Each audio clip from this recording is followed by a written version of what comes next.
This completely changes how we view the Cowboys. With training camp in full swing, we have seen some players stand out amongst others and have seen their stock rise in their organization. Now, these players will have a significant impact on the Dallas Cowboys in the 2025 NFL season. In today's show, we'll tell you about these three players, who they are, what they are doing in training camp that is so impressive, and why they are going to be so valuable in this upcoming season. Welcome into Dallas Cowboys Digest. I'm Jace. We appreciate you tuning into the show. As always, if you do, make sure you hit that subscribe button. It's 100% free, and we're covering the Dallas Cowboys every single day of the year, so we don't want you to miss out any updates on them boys. Now, let's talk about this team and the kind of standouts of training camp thus far. We start first at the tight end with Jake Ferguson. Now, Ferguson, going into a contract year, definitely is looking for a year that he can kind of maybe makes that extra money on, and, well, it seems as though in training camp, it's going very well for him thus far. We start with our first report here, as we talk about it from Jesse Haney of Blogging with the Boys, which he says, quote, "There's plenty of reason to be bullish on Ferguson in 2025. Contract season, getting healthy again, Dak Prescott's return, and now having George Pickens to draw defensive attention all work in his favor." He continues on to say, "And if early reports mean anything for the regular season, tight end 1 is taking advantage of all of them. Prescott and Ferguson have been connecting often in practice, and this is the first week of camp when the focus is more on executing plays by design." End quote. So we're talking about one weekend, and yet Jake Ferguson is standing out amongst other players, and it seems as though he's going to have an even better year than what we've seen in the past when you talk about the assets beside him in George Pickens and CeeDee Lamb. Now, last year wasn't a bad year, but only played 14 games, 494 yards, and ended up with no touchdowns last year for the first time in his career. But you go back to the prior year where he had 17 games played. You had Dak, had 102 targets, 761 yards, averaging over 10 yards per catch, and 5 touchdowns. And now, like they said in the report, the first week has really nothing to do with the intricacies of the Dallas Cowboys game, but more of just executing the new plays that Coach Schottenheimer has been implementing into this offense. And we know that he has been doing a lot with this team, mentioning different formations, lots of motion in the offense, and of course, knowing that there is a potential for a wildcat.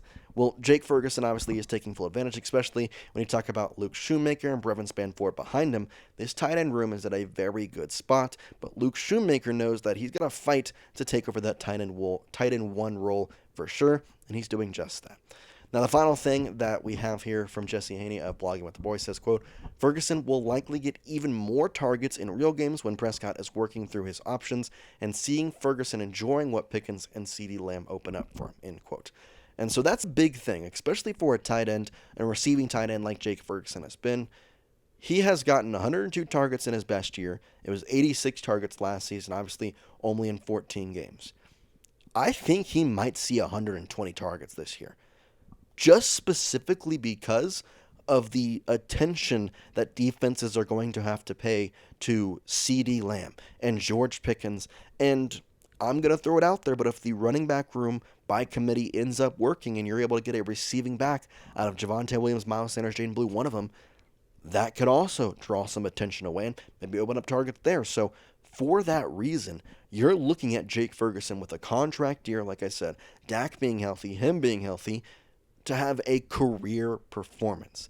Now, I don't know what to expect when we get into real games. Training camp, I think, is a very integral part to see contract-wise who's going to be good and who is going to be the guys you're going to be looking at in actual games. It's a very exciting time for Jake Ferguson, and I'm very excited to see what a healthy full year of him and Dak Prescott together looks like when you add into the equation George Pickens and CeeDee Lamb. So that's our first guy that has stock up with the Dallas Cowboys. And the second guy has been somebody we have been talking about a lot. First, for maybe some not so good reasons, but now we're talking about him for all the right reasons. And that is second-round pick out of BC, Donovan Ezaraku. Now, Ezeiruaku, playing as a defensive pass rusher, had 16.5 sacks at Boston College and was quoted as a steal in the second round. Well, he is paying dividends to that steal mantra because he is looking absolutely nasty out there. We go to our first quote here saying, quote, "The rookie is already making noise, especially on day 3, and proving difficult for anybody to stop. With the athleticism to blow past slow blockers and pass rushing moves to win his battles, Ezeiruaku may be coming for a major share of the defensive end snaps early," end quote. And he's not wrong, because initial reports out of training camp and what we're seeing from film, Ezeiruaku is playing with the ones right now.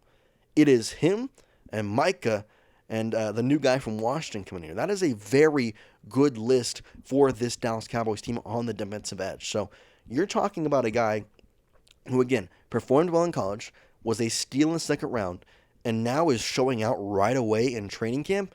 That is a very positive thing for a lot of different things. And Dante Fowler Jr. was the guy I was talking about on that other edge. And we see it here in the article saying this isn't to say others like Dante Fowler or Marshawn Nealon haven't been good. We've seen evidence that all of them are making plays.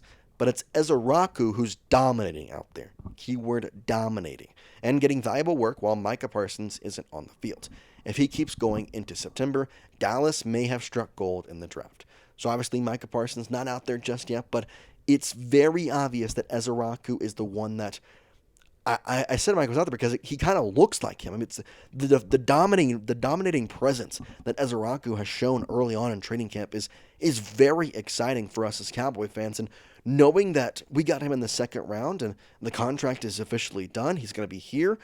It's an exciting time to watch a draft pick like this go out there and succeed. And credit to the Dallas Cowboys scouting staff and being able to execute this draft pick, and it's looking very, very good, and hopefully it'll continue that way, because if we have even just a sliver of what we saw from Ezeiruaku at Boston College, in which last season putting up 16.5 sacks, most in Power 4, the second most across the entire NCAA, just a sliver of that, and you do that in the NFL, man, the Dallas Cowboys defensive edge rushers are going to be menaces, because Micah, a deal will get done. He'll be on the field there eventually.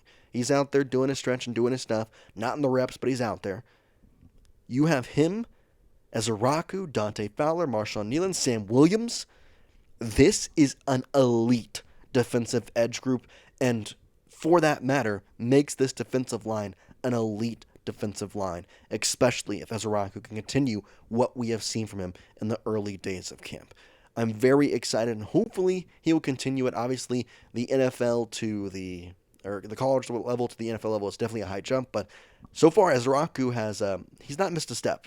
I know this is training camp, but he has not missed a single step going from college to now the NFL.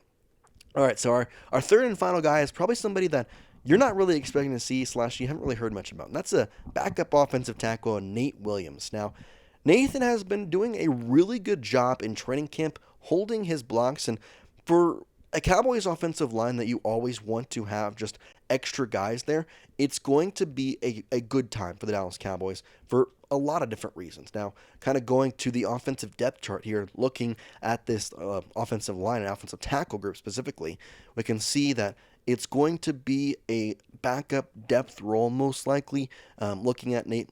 So he is performing well and being in that third string role. I wouldn't be surprised to see him jump TJ Bass and be up at that second role, especially with the rookie Tyler Booker being up there at the right guard position. So it's a good time for Nate Williams to kind of show out and prove why he can stay here with the Dallas Cowboys. Now, I do want to go to Jesse Haynes, who has a good quote of him saying, quote, "An afterthought among our backup offensive linemen this season, Thomas is getting noticed now in Oxnard.